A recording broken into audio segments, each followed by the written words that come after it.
안녕하세요. 사진 찍는 문환입니다. 여러분들은 혹시 사진을 찍을 때 설마 오토 모드로 사용하시는 건 아니죠? 그렇다면 오늘 저와 무난하게 카메라의 세 가지 모드, 자주 쓰이는 세 가지 모드를 알아보고 가실게요. 자, 카메라에는 보시는 것처럼 제조사별로 모드 다이얼이라는 게 있는데요. 조작 방법에는 큰 차이가 없어요. 자, 보시는 것처럼 자, M 모드라는 게 있고요. AV 모드라는 게 있고 TV 모드라는 게 있어요. 이것은 이제 다 똑같거나 아니면은 이제 제조사별로 좀 다르게 표기해 놓기도 하는데 일단은 모드를 조작하는 데 있어서는 큰 차이가 없어요. 이 모드를 사용하고 알기 위해서는 저희가 세 가지를 알고 넘어가야 하는데요. 첫 번째는 ISO라고 하는 거예요. 이제 ISO라고 하는 거는 이미지 센서가 빛에 얼마나 민감하게 반응하는지를 나타내는 수치예요. 이 이미지 센서에 빛이 둔감하게 반응을 하면 그만큼 사진이 좀 어둡게 찍히겠죠. 근데 이미지 센서에 빛이 좀 민감하게 반응을 한다면 좀 밝게 나오겠죠. 그리고 두 번째로는 셔터 스피드라고 하는 건데, 셔터 스피드는 빛이 카메라의 조리개를 통해서 이미지 센서에, 그러니까 이미지 센서까지 빛이 도달하는 시간을 조절해서 빛의 양을 조절하는 기능이에요. 그리고 세 번째로는 조리개가 이제 빛이 통과하는 구멍의 크기를 조절하는 것인데요. 이거는 이렇게 말로만 들으면 좀 헷갈릴 수 있어요. 그래서 저희가 이 사이트를 통해서 같이 한번 알아보도록 하겠습니다. 지금 보고 계시는 사이트는 매우 간단하게 이제 예시를 들어서 설명할 수 있는 사이트예요. 제가 이 사이트는 영상 하단에 정보에다가 사이트를 올려놓을게요. 아마 촬영하면서 사용하시기 편하고 이해하기도 쉬우실 거예요. 자, 그러면 기본적으로 조리개 셔터 스피드, ISO 값이 있습니다. 이 세 개의 기준을 조리개 값은 8, 셔터 스피드는 60분의 1초, ISO는 1600으로 맞춰놓고 촬영을 해볼게요. 이 값은 이제부터 기준점이 될 사진들이에요. 이 값을 촬영을 했을 때 보시는 것처럼 매우 선명하고 예쁘게 잘 나온 것을 확인하실 수 있어요. 그쵸? 자, 그러면 이제 조리개 값을 건드려 보도록 할게요. 조리개 값을 한번 극단적으로 개방을 시켜보겠습니다. 네, 조리개 값을 개방을 시키면 이렇게 사진이 밝게, 그러니까 빛이 들어오는 시간을 좀 빛이 많이 들어오게 해서 사진이 밝게 찍히는 경우를 볼 수 있어요.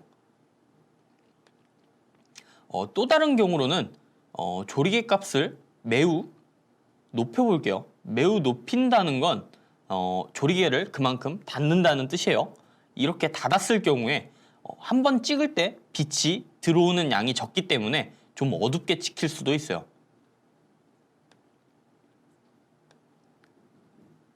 네, 다음으로는 셔터 스피드를 알아볼 건데요.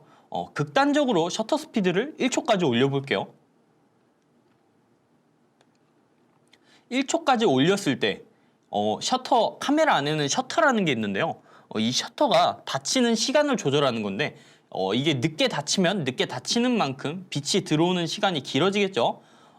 이래서 빛이 많이 들어오게 되면 그만큼 밝아지는 효과를 줄 수 있어요.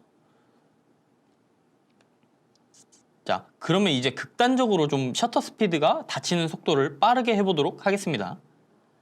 이제는 4000분의 1초로 한번 닫히게 해볼게요. 매우 빠르게 닫히겠죠. 보시는 것처럼 좀 어둡게 나왔죠?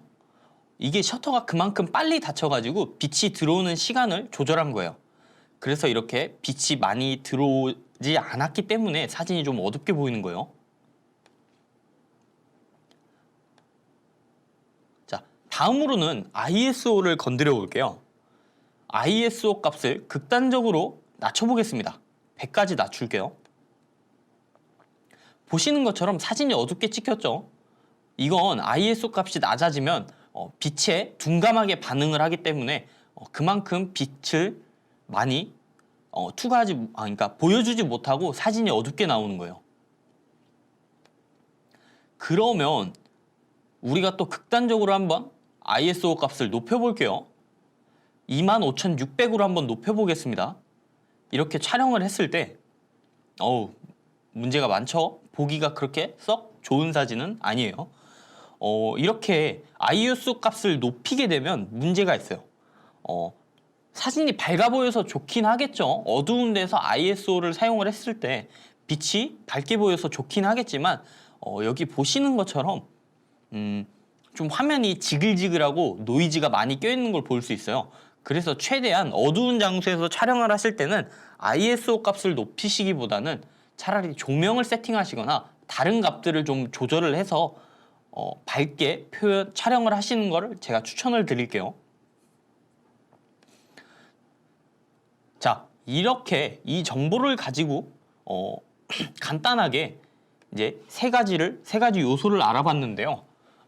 이렇게 세 가지 요소를 알아보고 나서 이제 모드를 한번 알아볼게요. 일단은 첫 번째로 AV 모드. AV 모드라고 하는 것은 조리개 우선 모드인데 이게 조리개 값을 조절하는 거예요. 이게 조리개 값을 조절을 하게 되면 얕은 심도로 찍히거나 아니면은 깊은 심도로 이렇게 찍힌다고 해요. 이게 말로만 들으면 사실 헷갈리잖아요. 그래서 방금 전 사이트를 이용해서 한번 보도록 하겠습니다. 자, 일단 AV 모드로 들어왔어요. AV 모드는 사실 조리개 값만 조절을 하면 셔터 스피드나 ISO 값을 잘 조절을 해서 사진을 찍어주게 돼요. 자, 그러면 일단은 자동으로 조절된 값들과 한번 비교를 해봐야겠죠. 조리개 값을 기준점을 8로 잡고 사진 촬영을 시작해 볼게요. 자, 이렇게 촬영을 하면 조리개 값이 그냥 기본적으로 우리가 사진 찍는 것처럼 나오게 되죠. 자, 그러면 조리개 값을 개방을 했을 경우에는 어떨까요? 자, 한번 찍어볼게요. 조리개 값을 낮췄을 경우에 빛에 들어오는 시간을 조절하게 돼요. 그러면 보시는 것처럼 배경이 흐려지는 효과를 줄 수 있고요. 우리가 한국인들이 죽어라 좋아하는 아웃포커싱이 될 수 있겠죠. 자, 그리고 조리개 값을 한번 개방을 해볼게요. 높여볼게요. 자, 한번 촬영을 해보겠습니다. 자, 보시는 것처럼 방금 전에는 이 밑이 매우 흐렸는데 아웃포커싱이 되지 않고 심도가 깊은 여러 가지가 다 담긴 사진을 보실 수 있겠죠. 이렇게 조리개 값을 활용하시면 될 것 같아요. 자, 우리가 조리개 값을 알아봤으면 이제는 무슨 모드를 알아봐야 될까요? 다음은 셔터 스피드 모드예요. 셔터 스피드는 셔터 속도를 조절하면 나머지 ISO 값이랑 나머지 뭐 조리개 값이 조절이 되는 건데요. 셔터 스피드를 이용해서 사진을 찍으면 뭐 빠르게 이제 셔터 스피드를 빠르게 하면 셔터 스피드를 높이면 이제 새들의 날갯짓이 멈춘 사진을 찍을 수 있겠죠. 이 셔터 스피드 모드로 촬영을 할 수 있는 건 장노출 촬영을 할 수 있거나 또는 패닝 촬영 뭐 이렇게 촬영을 할 수가 있어요. 이렇게 말로 들으면 좀 헷갈리죠? 또 우리가 그 사이트를 이용해서 한번 보도록 할게요.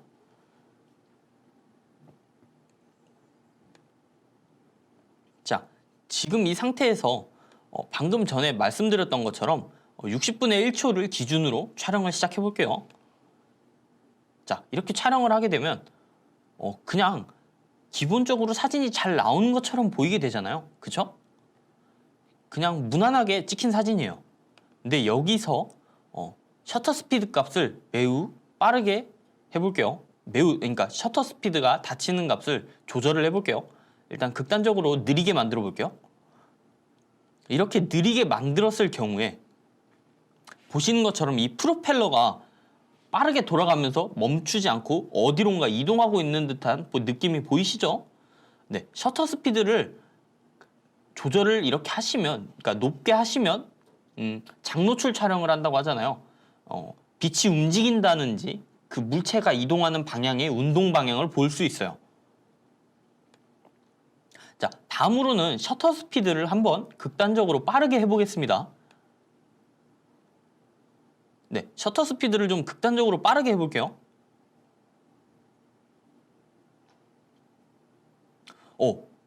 지금 여기 보시는 것처럼 셔터 스피드를 빠르게 하면 지금 프로펠러가 멈춰있는 사진을 보실 수 있죠. 방금 전까지만 해도 매우 빠르게 돌아간 프로펠러가 멈춘 걸 볼 수 있습니다. 이렇게 생각하시면 이제 셔터 스피드는 어떻게 다뤄야 하는지 좀 잘 아시겠죠? 자, 이제 마지막으로 대망의 M모드를 알아보도록 하겠습니다. 이제 M모드인데요. M모드는 사실 수동 노출 모드라고 불리는데 이거는 사실 이제 여러분들이 다양한 것을 표현하기 위해서 사용하실 수 있는데 이 매뉴얼 모드로는 사용이 가능한 게 여러 가지가 있어요.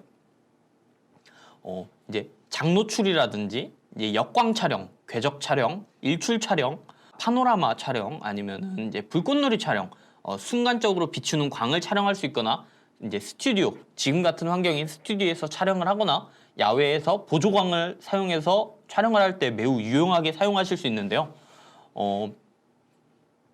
이 모드를 사실 사용을 하면 사실 이제 전문가 입장에서도 많이 사용을 하게 되는데요. 이 모드를 사용을 하게 되면 제가 찍고 싶은 대로 느낌이 가는 대로 상황에 맞춰서 촬영을 할 수 있어요. 오늘은 무난하게 카메라 모드를 알아봤어요. 그럼 이제 여러분들도 이 모드 세 가지를 이용해서 오토 모드보단 좀 더 예쁜 사진을 촬영할 수 있겠죠. 그러면 오늘 영상은 여기서 마치도록 하겠습니다.